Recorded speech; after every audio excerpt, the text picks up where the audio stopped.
This is Krystal, and thank you for joining me for this week's First Chapter Friday.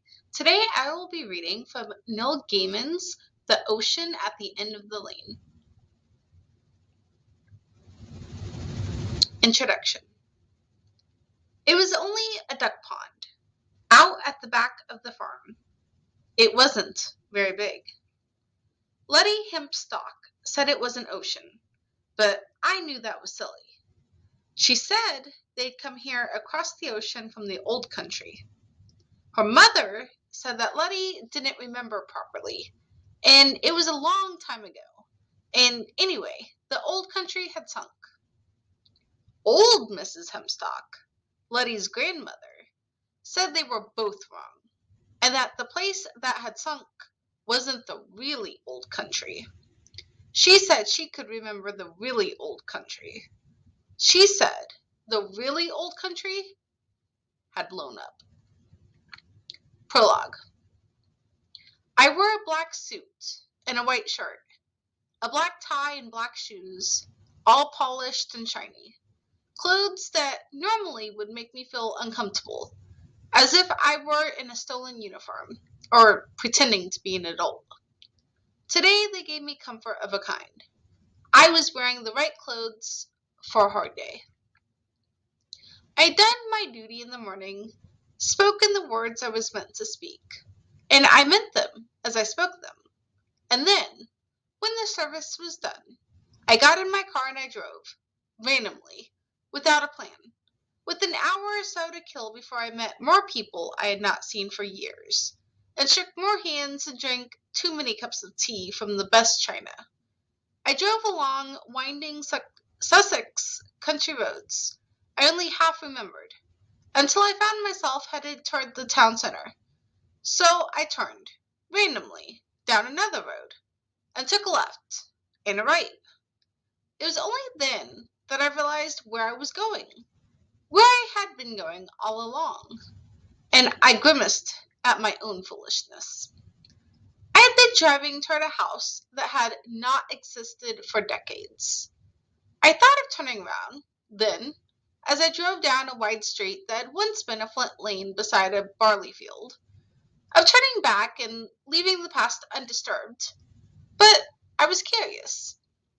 The old house, the one I had lived in for 7 years, from when I was 5 until I was 12, that house had been knocked down and was lost for good. The new house, the one my parents had built at the bottom of the garden, between the azalea bushes and the green circle in the grass we called the fairy ring, that had been sold 30 years ago. I slowed the car as I saw the new house. It would always be the new house in my head. I pulled up into the driveway, observing the way they had built out on the mid-70s architecture. I had forgotten that the bricks of the house were chocolate brown. The new people had made my mother's tiny balcony into a 2-story sunroom. I stared at the house, remembering less than I had expected about my teenage years. No good times, no bad times. I lived in that place for a while as a teenager. It didn't seem to be any part of who I was now. I backed the car out of their driveway. It was time, I knew, to drive to my sister's bustling, cheerful house, all tidied and stiff for the day. I would talk to people whose existence I had forgotten years before, and they would ask me about my marriage, failed a decade ago, a relationship that had slowly frayed until eventually, as they always seem to, it broke, and whether I was seeing anyone. I wasn't. I was not even sure that I could, not yet. And they would ask about my children, all grown up. They have their own lives. They wish they could be here today. Work, doing fine, thank you, I would say, never knowing how to talk about what I do. If I could talk about it, I would not have to do it. I make art. Sometimes I make true art, and sometimes it fills the empty places in my life. Some of them, not all. We would talk about the departed. We would remember the dead. The little country lane of my childhood had become a black tarmac road that served as a buffer between 2 sprawling housing estates. I drove further down it, away from the town, which was not the way I should have been traveling, and it felt good.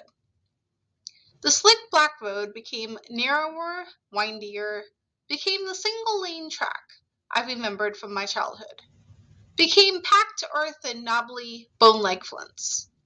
Soon I was driving slowly, bumpily, down a narrow lane with brambles and briar roses on each side, wherever the edge was not a stand of hazels or a wild hedgerow. It felt like I had driven back in time. That lane was how I remembered it, when nothing else was. I drove past Caraway Farm. I remembered being just 16 and kissing red-cheeked, fair-haired Callie Anders, who lived there, and whose family would soon move to the Shetlands, and I would never kiss her or see her again. Then nothing but fields on either side of the road, for almost a mile, a tangle of meadows. Slowly the lane became a track.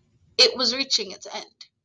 I remembered it before I turned the corner and saw it, in all its dilapidated red brick glory, the Hemstocks farmhouse. It took me by surprise, although that was where the lane had always ended. I could have gone no farther. I parked the car at the side of the farmyard. I had no plan. I wondered whether, after all these years, there was anyone still living there, or more precisely, if the Hemstocks were still living there. It seemed unlikely, but then, from what little I remembered, they had been unlikely people. The stench of cow muck struck me as I got out of the car, and I walked, gingerly, across the small yard to the front door. I looked for a doorbell, in vain, and then I knocked. The door had not been latched properly, and it swung gently open as I rapped it with my knuckles. I had been here, hadn't I, a long time ago? I was sure I had.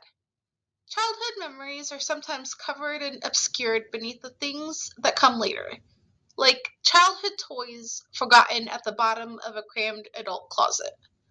But they are never lost for good. I stood in the hallway and called, "Hello? Is anybody here?" I heard nothing. I smelled bread baking and wax furniture polish and old wood.